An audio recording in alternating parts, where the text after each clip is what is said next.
Hello friends, good morning সবাইকে। সবাই কেমন আছো? আমি খুব ভালো আছি।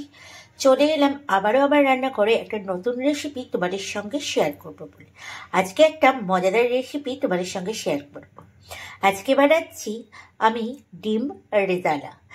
আর আমরা একই রকমভাবে ডিম খাই, কিন্তু আজকে একটু অন্যরকমভাবে বানাচ্ছি। আমরা ফুলকপি রেজালা খেয়েছি, চিকেন রেজালা খেয়েছি, কিন্তু ডিম রেজালাটা কারা কারা খেয়েছো আমাকে কমেন্টস করে জানাবে। তো চলো আর কথা না বাড়িয়ে তৈরি করি ডিম রেজালা। তো এখানে আমি ডিম নিয়ে নিয়েছি, দেখো 6 পিস। ঠিক আছে, তো প্রথমে ডিমগুলোকে সিদ্ধ করে নিয়েছি। এবার একটু চাকু দিয়ে হালকা হালকাভাবে ডিমগুলোকে চিড়ে দেব। তো প্রতিটা ডিমে আমি দেখো চাকু দিয়ে এইভাবে একটু একটু করে চিড়ে দিয়েছি। এইভাবে চিড়ে দিলে পারে কিন্তু লবণটা ভালো মতো ডিমের ভিতরে ঢুকবে। এবার আমি গ্যাসের মধ্যে কড়াই চাপিয়ে দেব। এখানে আমি ইউজ করছি সর্ষের তেল। এখানে তেলের ভাগটা একটু বেশি লাগবে। তেলটা গরম হতে দিয়েছি। তেলটা গরম হতে হতে ওইদিকে আমি কি কি মশলা লাগছে চলো তোমাদেরকে দেখিয়ে দিই। তো এখানে মশলার মধ্যে নিয়েছি আমি স্বাদ মতো লঙ্কা। আমি এখানে 4টে লঙ্কা ইউজ করছি, কারণ বেশি ঝাল আমরা খাই না, তার জন্য ঝালটা তোমরা নিজেদের মতো করে দেবে। আর দিচ্ছি এখানে 2 থেকে 3 কোয়া রসুন, কারণ এই ডিমের রেজালাতে কিন্তু রসুন বেশি লাগে না। আর একটা গোটা সাইজের টমেটো নিয়েছি, টমেটোটা পুরোটাই কেটে দেবো, দেখতেই পাচ্ছ। আর টক দই, আর লাগছে এখানে পোস্ত। আমি পোস্তটা আগে থেকে 2 চামচ পোস্ত আগে থেকে জলে ভিজিয়ে রেখেছি। জলে ভিজিয়ে রাখলে পোস্তটা খুব সুন্দর বাটা হয়। আর লাগবে একটা ছোট সাইজের পেঁয়াজ, আর নিয়েছি একটা ছোট সাইজের পেঁয়াজ। পেঁয়াজটা আমি এখানে 4 টুকরো করে নিয়েছি, দেখতেই পাচ্ছ, কারণ মশলাটা বাটবো, মশলাতেই পেঁয়াজটা বেটে দেব, সেই জন্য। তাহলে এখন এবার একটা মিক্সির মধ্যে সব মশলাগুলো দিয়ে বেটে নেব। আর এইদিকে আমার তেল গরম হয়ে গেছে। আমি ডিমগুলো একদম লো ফ্লেমে হালকাভাবে একটু তেলের মধ্যে কিন্তু নেড়ে নেব। ডিমগুলোকে কিন্তু কোনোভাবেই যেন দেখবে লাল হয়ে যেন না ভাজা হয়, কারণ রেজালাতে ডিম কিন্তু একদম হালকাভাবে ভাজতে হয়। আর একটা জিনিস আমি বলতে ভুলে গেছি, সেটা হচ্ছে কাজু বাদাম।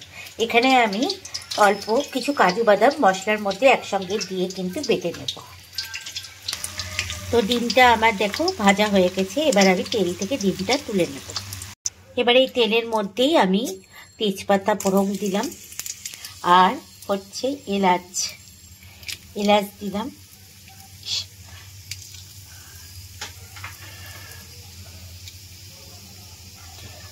আর একটা শুকনো লঙ্কা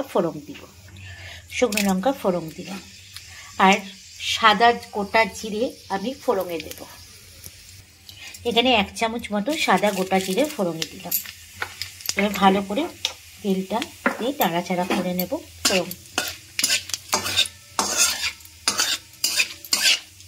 এবার একটা, যেহেতু এলাচ দেওয়া আছে, একটা খুব সুন্দর সেন্ট বেরোচ্ছে। এইবার আমি দেখো ফোড়নটা যেহেতু আমার হয়ে গেছে, লাল করে ভাজা হয়ে গেছে জিরেগুলো, এবার আমি বেটে রাখা যে মশলাটা ছিল এর মধ্যে দিয়ে দেব। এবার মশলাটা দিয়ে ভালো করে একটুখানি কষিয়ে নেব।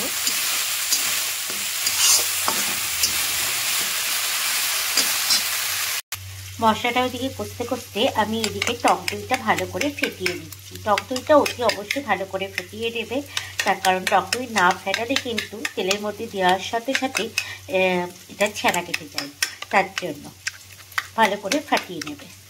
তো টক দইটা আমার এখানে ভালো মতো ফেটানো হয়ে গেছে। এবার এদিকে আমার মশলাটাও কষানো হয়ে গেছে। এবার আমি টক দইটা এর মধ্যে দিয়ে দেবো। তো মশলার সঙ্গে টক দইটা আমি দিয়ে দিলাম। এবার একসঙ্গে ভালো করে কষাতে হবে, ভালো করে আমি কষিয়ে নেব মশলার সঙ্গে। এবার আমি এর মধ্যে এক এক করে লঙ্কার গুঁড়ো, লবণ আর হলুদ দেব। এই রান্নাটাতে তোমরা হলুদ নাও ইউজ করতে পারো, আর হলুদ এই রান্নাটাতে খুব একটা ইউজ করে না, কিন্তু আমি এখানে একটু সামান্য হলুদ দিলাম, তাহলে কালারটা একটু ভালো আসবে, তার জন্য একদমই সামান্য, দেখতেই পেলে। এবার আমি এর মধ্যে কাশ্মীরি লঙ্কার গুঁড়ো অ্যাড করলাম। কাশ্মীরি লঙ্কার গুঁড়ো অ্যাড করলে তোমরা সবাই জানো রান্নার কালারটা খুব সুন্দর আসে। এবার আমি এর মধ্যে দিলাম স্বাদ মতো লবণ। এবার সব একসঙ্গে আমি ভালো করে মশলার সঙ্গে মিক্স করে নেব।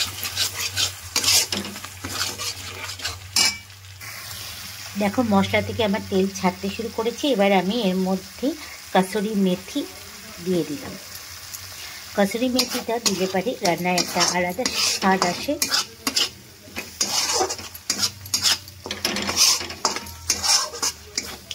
এবার আমি যে ভেজে রাখা ডিমগুলো ছিল সেই ডিমগুলো এর মধ্যে দিয়ে দেব। এই যে এবার ডিমগুলোর সঙ্গে ভালো করে মশলাটা এইভাবে মিক্স করে নেব।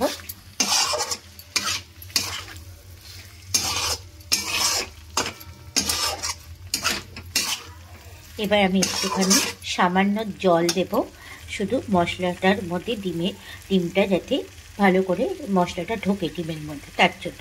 এটা কিন্তু ঝোল হবে না, সামান্য একটু জল দেব। তো অলমোস্ট আমার রান্নাটা কমপ্লিট হয়ে গেছে, আর আমি গরম গরম একটা পাত্রের মধ্যে সার্ভ করে নিয়েছি। তো রেডি হয়ে গেছে আমার ডিম রেজালা। তাহলে এই রেসিপিটা তোমাদের কেমন লাগলো অতি অবশ্যই কমেন্টস করে জানিও। ভালো লাগলে একটা লাইক করো। দেখা হচ্ছে আবার একটা নেক্সট ভিডিওতে তোমাদের সঙ্গে। সবাই ভালো থাকবে, সুস্থ থাকবে। আজকের মধ্যে সবাইকে টাটা।